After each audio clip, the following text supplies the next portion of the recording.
Независимо от того, как выглядит ребенок, он заслуживает любви и заботы. К сожалению, этого не произошло с мальчиком Чарли из этой истории. Реакция его родителей, когда они увидели его сразу после рождения, была душераздирающей. В конце концов, они бросили его, но годы спустя он неожиданно навестил их, и вы не поверите, что произошло дальше. В детстве у каждого из нас были свои мечты, цели и фантазии, и Роберт с Эльзой не были исключением. Дуэт мечтал о том, чтобы поскорее завести семью, и они подумывали о том, чтобы завести много детей. Им нужны были исключительные дети с броской внешностью, голубыми глазами и пухленькими губами. Пара не считала, что просит слишком многого, потому что у них тоже была потрясающая внешность. Так что все, что им нужно было сделать, это просто родить детей, которые были бы в точности похожи на них. Роберт и Эльза происходили из бедных семей, поэтому после окончания средней школы они не могли позволить себе поступить в колледж. Кроме того, они на самом деле не были заинтересованы в получении ученой степени. Они просто хотели работать, накопить достаточно денег и начать бизнес по продаже уличной еды. На самом деле они не были большими мечтателями, которые хотели заработать много денег и жить на широкую ногу. Они были довольны жизнью в скромной квартире, и если бы у них были деньги на то, чтобы обеспечить себя и своих детей самыми необходимыми вещами и, возможно, раз в год ездить в отпуск, это было бы прекрасно. Супруги, которым сейчас было за 20, чувствовали, что накопили достаточно, чтобы создать семью. Эльза работала в детском саду, а Роберт на фабрике, поэтому они поженились в присутствии друзей и семьи. Вскоре после свадьбы они начали пытаться завести ребенка, и это не заняло много времени. На 18-й неделе пара прошла обследование и обнаружила, что у них будет мальчик. Чувствуя возбуждение и не в силах сдержать радость, Роберт закричал, заключил Эльзу в объятия и сказал ей: «Мы сделали это. Мальчик будет похож на меня. Я стану отцом». Беременность протекала гладко, но однажды ясным субботним утром у Эльзы отошли воды, и муж срочно отвез ее в больницу. Ее вкатили на каталке в родильную палату, и в назначенное время у нее начались полноценные схватки. К сожалению, врачи обнаружили, что ребенок находился в неправильном положении, поэтому Эльзу быстро перевезли в операционную для экстренного кесарево сечения. Эльза не волновалась и не нервничала. Она была уверена, что роды пройдут хорошо. Она и не подозревала, что ее любовь вскоре подвергнется испытанию, и, к сожалению, она потерпит неудачу. 20 минут спустя бригада врачей наконец-то приняла мальчика, но как только они увидели его, у них перехватило дыхание. Как они могли упустить такую важную деталь при сканировании? Видите ли, у мальчика было слишком много волос на коже из-за заболевания, называемого гипертрихозом, и он также родился горбатым. Такой ребенок заслуживает большой любви и заботы, не так ли? Реакция его родителей была невероятной. Когда Эльза увидела его, она отшатнулась и велела медсестрам забрать у нее мальчика. «Это не может быть мой ребенок! Что вы с ним сделали?» Она заплакала. Реакция Роберта была еще хуже. Он не чувствовал связи с мальчиком. Он устроил скандал в больнице и обвинил врачей во внешнем виде ребенка. Врачи извинились за то, что упустили такую важную деталь при сканировании, однако заверили супругов, что существуют операции, чтобы избавиться от этой болезни. По мнению супругов, слова врача были бессмысленными. Где они возьмут деньги на операцию?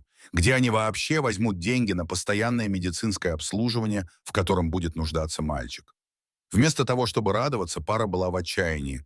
Они провели бессонные ночи, беспокоясь о том, что подумают о них люди, если увидят их ребенка. К сожалению, маленький мальчик постоянно болел, и пара часто посещала больницу. И вот однажды они решили, что это не та жизнь, которую они хотели бы для себя. Что произойдет с их бизнес-планами? Что будет с их мечтами о знаменитых детях, которые будут ходить по подиуму? И вот в одну одинокую и печальную ночь они пришли к выводу: они отдадут мальчика. Возможно, ему посчастливится найти кого-то, кто обеспечит ему такую жизнь, какой он заслуживает. Если бы они только знали, что когда-нибудь пожалеют об этом решении. Пара отдала мальчика в детский дом, поцеловала его на прощание и ушла из его жизни навсегда. Они никогда не могли предположить, что через несколько лет снова увидят его. Чарли вырос в детском доме заботливым, воспитанным и очаровательным мальчиком. К сожалению, его постоянно отказывались усыновлять из-за его внешности. Когда ему исполнилось 7 лет, мальчик начал думать, что его никто никогда не усыновит. Ему было больно каждый раз, когда приходилось прощаться с другом, которого усыновляли, но никто не приходил за ним. Но однажды, когда Чарли исполнилось 9 лет, удача улыбнулась ему. Состоятельная пара Джек и Линда, которым было под 40, но у которых не было детей, решили усыновить Чарли, и когда они попали в приют, то влюбились в него. Он выглядел таким грустным, в отличие от остальных детей, и мы хотели развеять эту грусть. Мы чувствовали сильную связь с ним и видели, что у него большой потенциал. Мы хотели помочь ему осуществить его мечты, сказала Линда. Усыновив Чарли, пара окружила его большой любовью, заботой и вниманием. Они также заплатили много денег, чтобы избавиться от горба, но, к сожалению, от лишних волос на его теле не было лекарства. Несмотря на это, Чарли научился любить и принимать себя таким, какой он есть. И все благодаря семейной паре, которая правильно его воспитала и научила никогда не позволять чужому мнению давить на него. Прошло время, и Чарли поступил в колледж изучать медицину. В свое время он окончил университет и начал работать хирургом. Чарли был прилежным врачом, который посвятил себя спасению жизни своих пациентов. 3 года спустя, поздно вечером, когда Чарли уже собирался закрывать клинику, ему позвонил мужчина, который попал в аварию и нуждался в срочной операции. Не теряя времени, Чарли переоделся и помчался в операционную, но ничто не могло подготовить его к тому, что ему предстояло увидеть. Когда Чарли вошел в операционную, он застыл, как только увидел своего пациента. Он словно смотрел на свою более старую версию. Чарли выглядел точь-в-точь, как этот человек. У них было одинаковое строение лица, глаза, нос. Другие хирурги в операционной тоже заметили сходство между ними, но ничего не сказали. Примерно через 5 часов операция была завершена, и она прошла успешно, поэтому Чарли вышел в приемную, чтобы сообщить жене пациента, что операция прошла успешно. Но когда он добрался туда, произошло нечто еще более шокирующее. Чарли заметил, что он тоже похож на ту женщину, особенно ее глаза. Что еще хуже, когда женщина увидела Чарли, она в ужасе вскочила и заплакала. Сбитый с толку и не зная, что сказать, Чарли только уставился на женщину. Эльза извинилась за то, что позволила эмоциям овладеть собой. Затем она сказала Чарли, что его внешность напомнила ей о ее сыне, у которого тоже были лишние волосы на коже и горб. «Мы ужасные родители. Мы с мужем отказались от нашего сына, но до сих пор сожалеем об этом.